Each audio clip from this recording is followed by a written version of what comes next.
आज की कहानी काफी ज्ञानवर्धक और शिक्षापूर्ण है, तो वीडियो आप अंत तक जरूर देखना। पुराने समय की बात है। सीतापुर गांव में अमीर चंद नाम का एक बूढ़ा धनी जमींदार रहता था। उसके दो बेटे थे। अमीर चंद अपने जीवन में काफी धन संपत्ति इकट्ठा कर ली थी। उसने सोचा कि उसे लगने लगा कि अब शायद वह इस दुनिया में कुछ ही दिनों का मेहमान है। उसने सोचा अब सारा धन अपने दोनों बेटों में बराबर बांट दिया जाए। कुछ दिनों बाद अमीर चंद बीमार पड़ गया। उसने अपने दोनों पुत्रों रोहित और राजन को बुलाकर कहा, मेरा अंत समय निकट है। कारोबार का ध्यान रखना और मेरी दो बातें हमेशा जीवन में याद रखना। पहली बात, घर से जब काम पर जाना हो तो छाया में जाना और छाया में ही लौटना। दूसरी बात, जब कभी कठिन परिस्थिति में धन की जरूरत पड़े तो गांव के पास वाले हनुमान मंदिर की चोटी में से ले लेना, पर वहां दिन ढलने के बाद और सूर्य डूबने से पहले ही जाना। यह कहकर अमीर चंद जमींदार अपने जीवन की आखिरी सांस ली और परलोक सिधार गया। अमीर चंद के गुजर जाने के बाद अब जमींदार के दोनों बेटे रोहित और राजन कारोबार देखने लगे। छोटा भाई होशियार था। उसने खूब तरक्की की और कुछ ही दिनों में धन कई गुना इकट्ठा कर लिया। बड़ा भाई सीधा साधा मूर्ख सा था। उसका धन बढ़ाने की बजाय घटता जा रहा था। वह काफी दुखी था। दिनों दिन नुकसान ही होता। उसे पिता की वो दो बातें याद आई। उसने पहली बात पर अमल किया। घर से कारोबार के स्थान तक टेंट लगवा दी और छाया में आने जाने लगा, पर इससे कुछ भी लाभ नहीं हुआ, बल्कि टेंट लगवाने में उसका बचा धन भी खर्च हो गया। अब उसने दूसरी बात भी गौर किया। उसके पिता अमीर चंद ने कहा था, यदि धन की जरूरत पड़े तो मंदिर की चोटी से ले लेना। वह ठीक समय पर मंदिर के पास गया, पर देर तक सोचता ही रह गया कि मंदिर की चोटी में धन कहाँ से आया। वह निराश होकर घर लौट आया। छोटा भाई चतुर था, पर दिल का उदार था। वह बड़े भाई की परेशानियों को समझ रहा था। वह उसके पास गया, बोला, पिताजी ने जो बातें कही थी उन्हीं में तुम्हारी सारी समस्या का समाधान छुपा है। बड़े भाई ने आश्चर्य से कहा, पर वह तो मैंने आजमा कर देख ली। छोटे भाई ने हंसकर बताया, छाया में आने जाने का मतलब टेंट लगवा कर आना जाना नहीं, बल्कि यह है कि सुबह काम पर निकलो तो सूर्य उदय होने से पहले निकलो और सूर्य डूबने के बाद यानी अंधेरा होने पर लौटो। इससे तुम कारोबार को पूरा समय दे सकोगे और अधिक से अधिक लाभ होगा। फिर बड़ा भाई ने पूछा, दूसरी बात का क्या अर्थ था?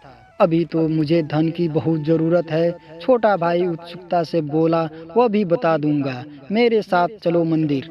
मंदिर के पास जाकर छोटे भाई ने हाथ के इशारे से बताया, मंदिर की चोटी की परछाई इस वक्त शाम कहाँ पर पड़ती है? उसने तुरंत जवाब दिया, कुएं में। बस इतनी सी बात तो थी, कुएं में धन गड़ा है और क्या। बड़ा भाई खुशी से झूम उठा। खुदाई करा के धन निकाला। उसका कारोबार फिर से चल पड़ा। अब वह बीच बीच में छोटे भाई से सलाह ले लिया करता था। अब उसका कारोबार दिन पर दिन बढ़ता गया। दोस्तों, इस कहानी से हमें यही सीख मिलती है कि परिवार का हर सदस्य अगर आपस में मिलकर काम करते हैं, एक दूसरे की सलाह लेते हैं, तो परिवार हमेशा आगे की ओर बढ़ता है। तो यह कहानी आपको कैसी लगी कमेंट करके ज़रूर बताना और चैनल को सब्सक्राइब और वीडियो को लाइक ज़रूर कर देना। वीडियो की दूसरी कहानी, यह कहानी आज हम सभी को बहुत कुछ सिखाने वाली है। हम सभी को यही लगता है कि एक अकेला इंसान कुछ नहीं कर सकता, मगर ऐसा कुछ नहीं है। अगर हम एक नई सोच के साथ चलें तो सब कुछ बदल सकता है। अगर इंसान चाहे तो वह सब कुछ कर सकता है, मगर उसे अपने ऊपर भरोसा होना चाहिए, तभी वह जीवन में ऊंची उड़ान भर सकता है।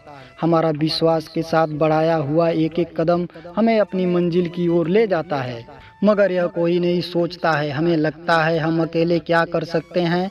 सभी यही सोचते हैं कि एक अकेला कुछ नहीं कर सकता, मगर ऐसा कुछ नहीं है। यह सिर्फ हमारी सोच है। अगर हम कुछ करना चाहते हैं तो वह जरूर पूरा होता है। उसके लिए कड़ी मेहनत और अपने ऊपर दृढ़ विश्वास होना चाहिए। इसलिए आज की वीडियो आप सभी को जरूर देखना चाहिए। आज राकेश बहुत सालों बाद वापस आया था। उसे देखकर बहुत लोग खुश हो रहे थे, क्योंकि उसे गए हुए कई साल हो गए थे। जब अपने घर से निकला था तब उसकी उम्र 20 साल की थी। आज वह लौटकर वापस आया है तो आज वह 30 साल का हो गया है। उसे लगभग 10 साल बाहर रहते हो गया था। जब आया तो सभी लोग उसे घेर कर खड़े हो गए, क्योंकि उसे देखते हुए भी 10 साल बीत गए थे। उसकी शक्ल में काफ़ी परिवर्तन आ चुका था और वह थोड़ा अलग से दिखाई दे रहा था। गांव के लोग हमेशा इस बात का भी ध्यान रखते थे कि जब भी कोई वापस आता है तो उसके बारे में बहुत ज़्यादा पूछा जाता है और उसकी सभी इच्छाओं का भी ध्यान रखते हैं। इसी प्रकार सभी लोगों से बातें करने लगे कि तुम बाहर तो चले गए थे लेकिन हमेशा हमें याद आते थे, क्योंकि जब भी हम यहाँ पर घूमते थे तो हमें याद आता था कि हमारा बचपन बहुत अच्छा था। सभी लोग उससे यह पूछने लगे कि तुमने बाहर जाकर क्या क्या सीखा। राकेश कहने लगा कि मैंने बाहर जाकर बहुत से काम सीखे। मैंने उन कामों को भी सीखा जो मेरी ज़रूरत के अनुसार बहुत ही कम थे, लेकिन मैंने यह सोचा कि अगर मैं सीख सकता हूँ तो शायद यह मेरे काम आ सकते हैं। उसके गांव में पानी की बहुत ही बड़ी समस्या थी, क्योंकि गांव में पानी बहुत मुश्किल से आता था। दूर नदी से पानी लाना बहुत ही मुश्किल हो रहा था। उसके गांव में पानी की समस्या बहुत ज़्यादा बढ़ गई थी। उस राकेश ने कहा कि मैं जानता हूं कि अपने गांव में पानी की समस्या है। इस समस्या को कम करने के लिए भी मैंने बहुत सी योजनाओं पर काम किया है, जिनका उपयोग करके हम अपने गांव में पानी ला सकते हैं और पानी की समस्या को पूरी तरह जड़ से समाप्त कर सकते हैं। जब यह बात राकेश ने सभी लोगों के सामने कही तो सभी लोग कहने लगे कि हमने तो आज तक यही सुना था कि हर आदमी अपने लिए जीता है और अपनी इच्छा के कार्य करता है, लेकिन जो दूसरों की इच्छा के अनुसार कार्य करता है शायद वही इंसान दुनिया में महान होता है। इंसान अपनी ज़रूरत को पूरा करने के लिए तरह तरह के कार्य करता है, लेकिन जो दूसरों की ज़रूरत को पूरा कर सके शायद वह इंसान बहुत ही अच्छा होता है। जब इस तरह की तारीफ सभी लोग करने लगे तो वह कहने लगा कि इसमें मेरी कोई तारीफ करने की ज़रूरत नहीं है। मैं जानता हूँ कि मैं भी इसी गांव में रहता हूँ। सभी के सामने यह समस्याएं आती ही रहती है, इसलिए मैंने गांव के पक्ष में भी कुछ कार्य सीखे हैं जिससे कि हम अपने गांव को और बेहतर बना सकें। तभी वह आदमी अगले दिन ही उस योजनाओं कार्य में काम करना शुरू कर दिया। उन्होंने पानी की समस्या को दूर करने के लिए बहुत सारे कार्य किए और उस योजना पर कार्य शुरू कर दिया, जिससे कि पानी की समस्या को कम किया जा सकता है। सभी लोगों ने मिलकर उसका साथ दिया। उसके बाद सभी लोग कहने लगे कि अगर हमारा दोस्त यहाँ से न जाता तो हम अपनी समस्याओं को कभी भी दूर नहीं कर सकते थे। गांव में पानी की समस्या खत्म हो गई थी तो पानी से बिजली बनाने की योजना पर धीरे धीरे काम होने लगा और गांव में बिजली भी आ गई, जिसकी व्यवस्था वह कभी भी नहीं कर पाते थे। गांव के सभी लोग यह उम्मीद भी छोड़ दिए थे कि उनके गांव में कभी बिजली की रोशनी भी आएगी। यह कोई नहीं जानता था कि छोटा सा गांव उन्नति की ओर आगे बढ़ेगा, लेकिन एक आदमी की सोच ने सब कुछ बदल दिया था। जब राकेश की काबिलियत पर सबने ध्यान दिया तो समझ चुके थे कि इंसान जो चाहे वह कर सकता है, लेकिन इंसान को कुछ भी करने के लिए अपने मन में इच्छा का होना बहुत ही ज़रूरी है। जब इंसान की इच्छा किसी कार्य को करने की होती है तभी वह बड़े से बड़ा कार्य कर सकता है। एक इंसान की सोच सब कुछ बदल सकती है, लेकिन उस सोच को बढ़ाने के लिए हमें दूसरों का साथ जरूरी चाहिए, तभी हम अपनी योजनाओं को पूरा कर सकते हैं। इस तरह राकेश के गांव की लगभग सारी समस्याएं खत्म हो चुकी थी, क्योंकि एक आदमी की सोच ने सब कुछ बदल दिया था।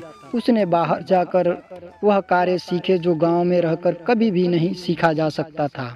यह कहानी यही बताती है कि अगर आप कुछ भी करना चाहते हैं तो आप खुद स्वयं ही कदम उठाएं। जब आप अपना पहला कदम उठाते हैं तो आप अपनी योजनाओं की ओर आगे बढ़ते हैं। अगर आप भी ऐसा सोचते हैं तो जीवन में बहुत कुछ कर सकते हैं। अगर आप चाहते हैं कि आप कोई भी कार्य पूरा करना चाहते हैं तो आपको अपना पहला कदम आगे बढ़ाना होगा। आपका पहला कदम ही आपकी मंजिल तक ले जाएगा। अगर आप चलना ही छोड़ देते हैं तो आपकी मंजिल आपसे दूर रहेगी। इसलिए आप निरंतर चलिए, यह आपके मंजिल के रास्ते को छोटा कर देगी। आप अपनी मंजिल तक जरूर पहुंच जाएंगे। तो यह कहानी आपको कैसी लगी कमेंट बॉक्स में जरूर बताना।